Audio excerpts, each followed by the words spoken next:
ચલો બાળકો, આજે શીખીશું વિરોધી સંખ્યા અને વ્યસ્ત સંખ્યા. વિરોધી એટલે કે આપણું જે સંખ્યા આપેલી છે પ્લસમાં છે, તો વિરોધી સંખ્યાની શું થાય? માઇનસ. માઇનસમાં છે તો શું થાય? પ્લસ. બરાબર. વિરોધી સંખ્યા માટે કંઈ અઘરું છે નહીં. બરાબર.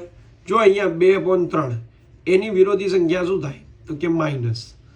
આ કેમ માઇનસ છે? કારણ કે પ્લસ છે તો એની વિરોધી સંખ્યા શું છે? -2/3. એવી રીતે બીજું એક્ઝામ્પલ જોઈએ, -3/7. તો આ વિરોધી સંખ્યા, આની વિરોધી સંખ્યા કેવી? તો કે આ માઇનસ છે તો એની વિરોધી સંખ્યા સર પ્લસ. ઓકે, અહીંયા કંઈક નવી રીતે પૂછ્યું કે -12 છે, પછી અંદર પણ માઇનસ છે અને 7/3. ઓકે, તો આ માઇનસ માઇનસ શું થયું? પ્લસ. એટલે +7/3 આનું વિરોધી શું થાય? -7/3. બોલો, આવડે? અરે આવડે, એકદમ ઇઝી છે. શું? એકદમ ઇઝી આવડે. ચલો, એવી રીતે વ્યસ્ત સંખ્યા. વ્યસ્ત એટલે શું?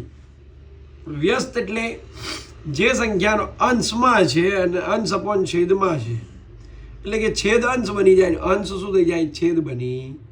2/3 તો એનું શું થઈ ગયું? છેદ 3 ઉપર આવી ગયો અને અંશ નીચે, એટલે 3/2 થયું. એવી જ રીતે -3/7. તો માઇનસનો તો કંઈ ફરક પડવાનો નથી, માઇનસ માઇનસની જગ્યાએ જ રહેવાનું છે. પણ 3/7 નું શું થઈ જશે? 7/3. બરાબર, સમજ્યા? ચલો, તો કે વ્યસ્ત સંખ્યાઓનો ગુણાકાર હંમેશા 1 થાય. આ ખાસ યાદ રાખજો, MCQ સ્વરૂપે પણ આવે છે અને ઘણી વખત વ્યસ્તનો ગુણાકાર કરવો અને પછી બરાબર કરીને ખાલી જગ્યા લખી દીધી હોય. બરાબર. તો 1/3 એનો વ્યસ્ત શું થાય? 3/1. બંનેનો ગુણાકાર કરો તો શું થાય? ઉપર નીચે બધું ઉડી જ જાય, છેદ ઉડી જ જાય. છેદ ઉડી જાય એટલે કશું ના બચે, એટલે શું આવે? 1 આવે. એવું એક ઉદાહરણ 2/7 × 7/2. હવે એમાં પણ બધું કટ થઈ જાય તો એનો આન્સર પણ શું આવે? 1. 1નો વ્યસ્ત શું થાય? 1 જ થાય.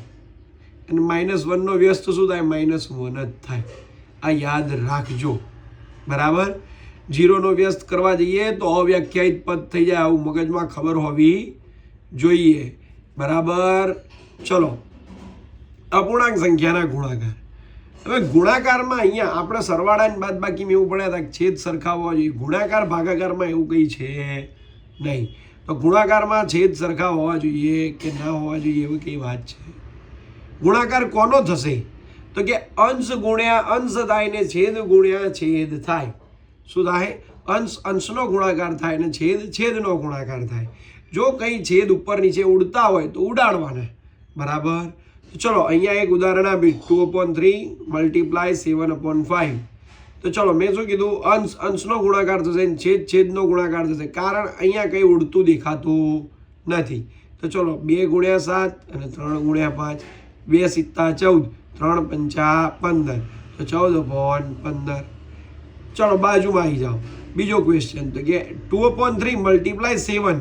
સર, આ પાછું કીધું કંઈ ગભરાવાનું નહીં. 7ના છેદમાં શું કહેવાય? 1 તો કહેવાય. બરાબર. તો આમાં પણ શું કરવાનું? અંશ અંશનો ગુણાકાર, છેદ છેદનો ગુણાકાર. હવે મેં કીધું કે આના છેદમાં 1 કહેવાય, 3 × 1 = 3 જ થાય. તો ભાઈ અહીંયા 3 જ લખેલું છે ડાયરેક્ટ. બરાબર. અને અંશ અંશનો એટલે 2 × 7. 2 × 7 = 14/3. બરાબર. અહીંયા પણ કંઈ કટિંગ થતું નહોતું. અહીંયા એક આપી, ચલો, 3/5 × 10/6 × 4/2. હવે અહીંયા મને કંઈક એવું દેખાય છે કે કંઈક કટ થાય છે. જો કટ કરતા ના આવડતું હોય તો મેં તમને કીધું હતું કે કોઈ પણ સંખ્યા હોય એના અવિભાજ્ય અવયવની રીતથી અવયવ પાડવાના અને પછી એના એમને એમ મૂકી દેવાના. પછી ઉપર નીચે સરખું હોય એ ઢીચુમ ઢીચુમ ઢાઈ કરી દેવાનું.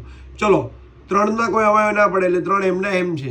હા, 10ના અવિભાજ્ય અવયવોની રીતથી અવયવ પાડીએ તો 2 × 5 = 10 પડે, એટલે 2 × 5 થયું. 4ના પણ કંઈક અવયવ પડે, 2 × 2 = 4. છેદમાં 5ના કોઈ અવયવ પડતા નથી, પણ 6ના પડે છે. કે 6ના શું પડે? 2 × 3. તો 2 × 3 કર્યું. ચલો, આની નીચે 2 છે તો એમના એમ, કારણ કે એના અવિભાજ્ય અવયવ પડતા. ચલો, હવે નીચે 5 સરખો છે, 2 સરખો છે, 3 સરખો છે અને 2 છે. આ બધાને ઢીસુમ ઢીસુમ ઢાઈ કરી દીધું. હવે બચ્યું શું? તો ખાલી 2. તો તમારો આન્સર શું થયો 2. સમજાય. ચલો હવે મિશ્ર સંખ્યાનો ગુણાકાર જોઈએ. કયો જોઈએ? મિશ્ર અપૂર્ણાંકનો ગુણાકાર જોઈએ. ચલો મિશ્ર અપૂર્ણાંક સંખ્યા અહીંયા આપી છે 2 તૃતીય, 2 પૂર્ણાંક 3 પંચમાંશ અને 5 પૂર્ણાંક 5 સપ્તમાંશ. બરાબર. અહીંયા ચલો આ બંનેનો આપણે પહેલાં શું કરીશું? સાદા અપૂર્ણાંકમાં ફેરવી. પહેલું સાદા અપૂર્ણાંકમાં ફેરવી દઈએ. તો ચલો સાદા અપૂર્ણાંકમાં ફેરવવા હવે તો આવડી જ ગયું હોય. મારી ઘડીએ ના કહેવું પડે કે છેદ ગુણ્યા પૂર્ણાંક સંખ્યા વત્તા અંશ અપોન છેદ, એટલે કે 2 ગુણ્યા 5 વત્તા 3 અપોન 5.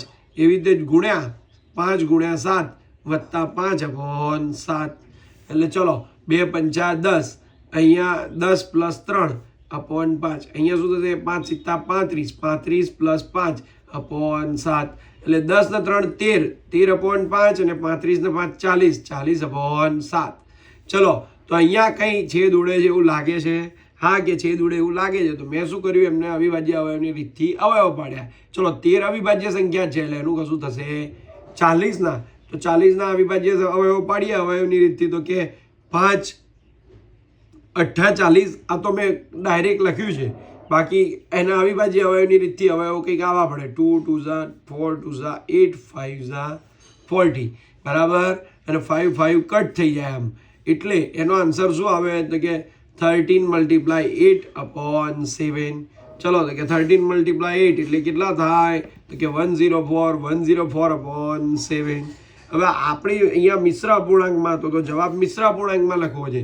તો કંઈ વાંધો નહીં કે ચલો સાહેબ કરો જાર મિશ્ર અપૂર્ણાંકમાં કરવા માટે ભાગાકાર આગળ આવી ગયું. છતાં પણ ફરીથી એકવાર તો કે ચલો 104 અને 7થી ડિવાઈડ કરીએ. તો કે 7 1 7, 10 માંથી 7 જાય એટલે 3 4 એમના એમ. ચલો તો કે 7 4 28, 7 5 35 વધી જાય એટલે આપણે શું કર્યું? 7 4 28. ચલો 14 માંથી 8 જાય એટલે કેટલા આવે? 6 થાય. 3 ને કટ કરીને 2, 2 માંથી 2 જાય તો 0. હવે આપણે લખવાની રીત શું? તો કે ઉપર છે એટલે કે ભાગફળ જે છે એ ક્યાં આવશે? આગળ પૂર્ણાંક સ્વરૂપે. શેષ છે એ ક્યાં આવશે? અંશમાં. અને જેના વડે ભગાય છે એ ક્યાં આવશે? 7. છેદમાં. ક્યાં આવશે? છેદમાં. બોલો બાળકો, આવડે? ચલો તો નેક્સ્ટ લેક્ચરમાં આપણે શીખીશું મિશ્ર અપૂર્ણાંક સંખ્યાના ભાગાકાર.